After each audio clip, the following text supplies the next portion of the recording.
ప్రపంచ ఇంధన సరఫరాకు గుండెకాయ వంటిది ఈ హార్ముజ్ జలసంధి. ప్రతిరోజూ ప్రపంచవ్యాప్తంగా వాడే చమురు, గ్యాస్లో దాదాపు 20% ఈ ఇరుకైన మార్గం గుండానే ప్రయాణిస్తాయి.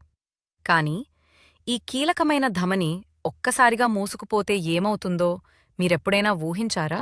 ఫిబ్రవరి 28న జరిగిన సైనిక దాడుల తర్వాత ఈ జలసంధి వాస్తవంగా నిలిచిపోయింది.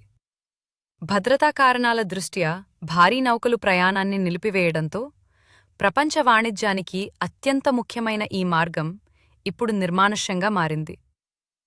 ఈ అకస్మాత్తు పరిణామం ప్రపంచవ్యాప్తంగా సరఫరా గొలుసులను ఎలా దెబ్బతీసిందో చూద్దాం. పెట్రోల్, డీజిల్తో పోలిస్తే ఎల్పీజీ గ్యాస్ సరఫరా ఎందుకంత వేగంగా దెబ్బతిన్నదో తెలుసా? ఎల్పీజీ నిల్వ చేయడం చాలా కష్టమైన ప్రక్రియ. పైగా భారత్ వంటి దేశాలు తమ అవసరాల్లో 90% వరకు ఈ మార్గం ద్వారానే దిగుమతి చేసుకుంటాయి. నిల్వ సామర్థ్యం తక్కువగా ఉండటంతో సరఫరా ఆగిపోగానే ప్రభావం వెంటనే కనిపిస్తుంది. వంట గ్యాస్ సిలిండర్ కోసం గంటల తరబడి వేచి చూస్తున్న ప్రజల క్యూలు, మూతపడిన రెస్టారెంట్లు ఇప్పుడు సాధారణ దృశ్యాలయ్యాయి.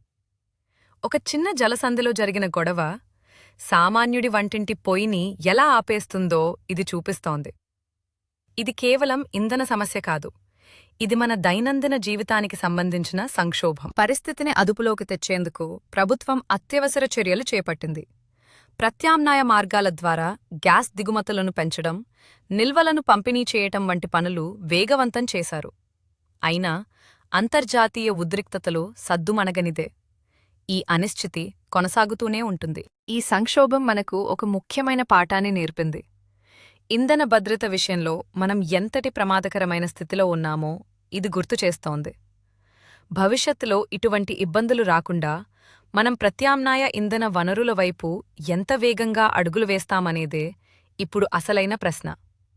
ఈ యుద్ధం ముగిసినా ప్రపంచ ఇంధన మార్కెట్ ఎప్పటికీ ఒకేలా ఉండకపోవచ్చు.